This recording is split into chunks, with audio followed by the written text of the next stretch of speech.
텃밭에 과일나무를 재배하든 채소를 재배하든 병충해만 없다면 정말 농사 짓는 것이 재미만 이어질 것입니다.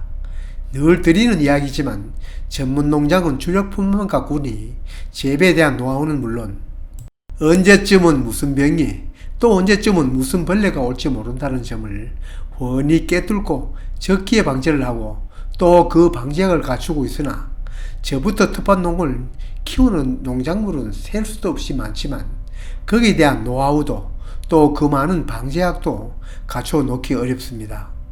물론 재배 면적이 많을수록 병충해도 더 많고 적을수록 병충해가 적은 것은 맞습니다만 경험은 없는데 작물은 여러 가지이니 제때 방제를 못해서 늦게야 알아차리고 부랴부랴 방제를 하지만 병이나 해충은 번지면 해결하기 어렵습니다. 요즘 농약이 옛날에 비하면 더 안전하다고 하지만 이미 관념 속에 자리 잡혀 방제를 소홀히 하다가 만연되어서야 부랴부랴 퇴치를 하면 작물은 작물대로 데미지를 입고 농약은 농약대로 들어가고 애는 애대로 무는 일이 벌어집니다. 그렇다고 그 많은 작물마다 어떤 병충해가 어떤 때 온다는 것을 다 기억하기도 불가능합니다. 그러나 아무리 텃밭농이라도 이것만은 알 필요가 있습니다. 어떠한 때에 병이 잘 생기고 어떠한 때 해충이 잘 생기는지는 알아둘 필요가 있습니다. 그리고 한 가지 더, 병균은 오기 전에 예방을 하고 해충은 예찰을 한다는 점입니다. 작물마다 오는 병균 종류는 수없이 많지만 우선 세 가지 그룹이 있다는 것만 알아도 도움이 많이 됩니다. 첫째 그룹은 곰팡이, 즉 진균성 그룹입니다. 채소이든 과수이든 일단 병이 걸렸다 하면 10중 8구는 곰팡이가 일으키는 병입니다. 농사는 안 지어도 곰팡이 특성은 모두 잘 알고 있습니다. 발가락이 생기는 무좀도 곰팡이병이고 방구석 습한 곳에도 곰팡이가 생깁니다. 작물도 똑같습니다. 잎이나 가지가 많아 바람이 잘 통하지 않거나 비가 자주 오는 습한 날에 잘 발생합니다. 전문 과수원이나 전문 채소밭에는 이러한 때 꼭 방제를 합니다.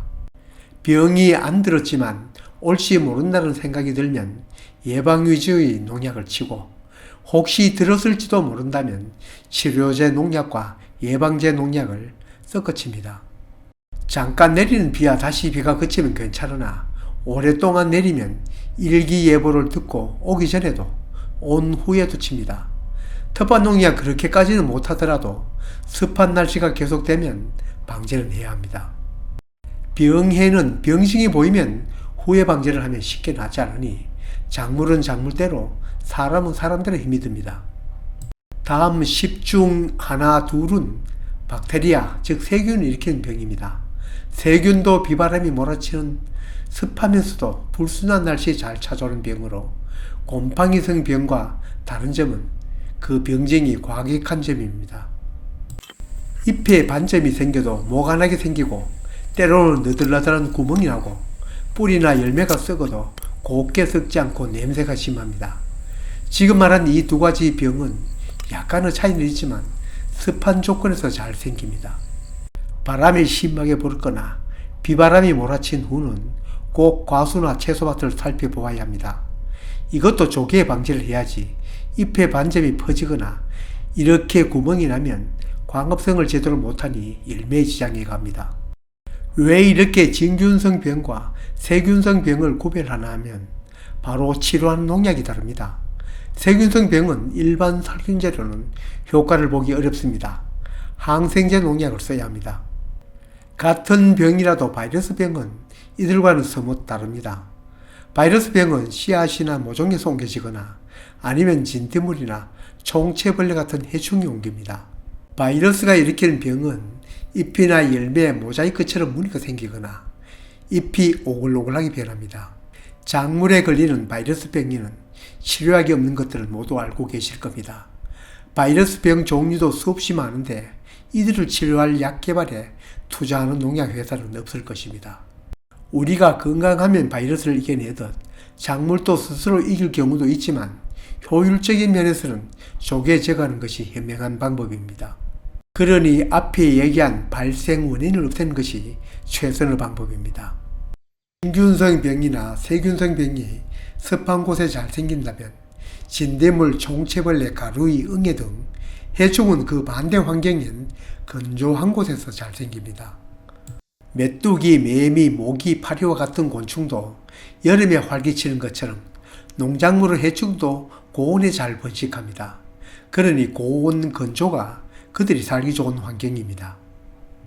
바닥 농장도 장마기에 오는 고추 탄저병 때문에 하우스를 짓고 거기에 피난 재배를 하였더니 다행히 탄저병이나 제피곰팡이병 등 병해는 겪지 않고 있으나 해충과는 싸움을 하고 있습니다.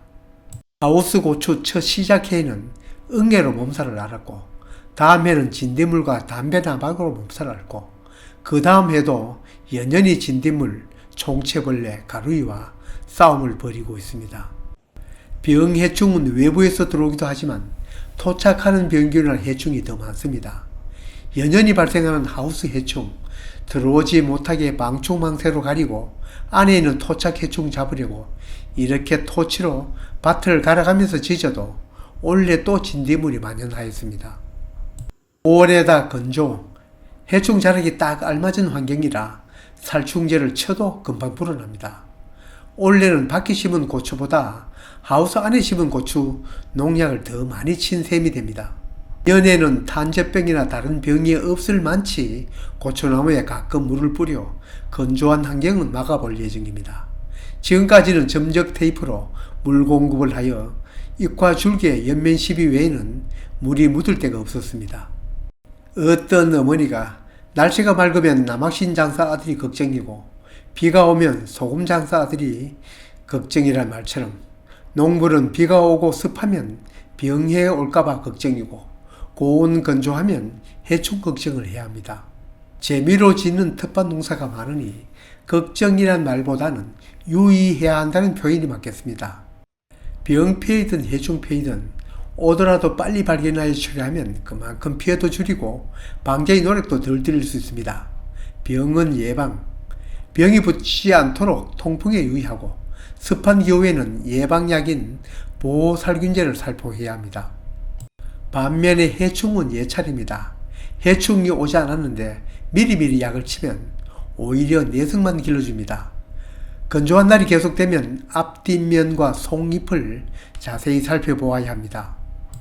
응애 같은 작은 해충은 눈에도 보이지 않으니 잎이나 열매의 상태를 보고 짐작합니다.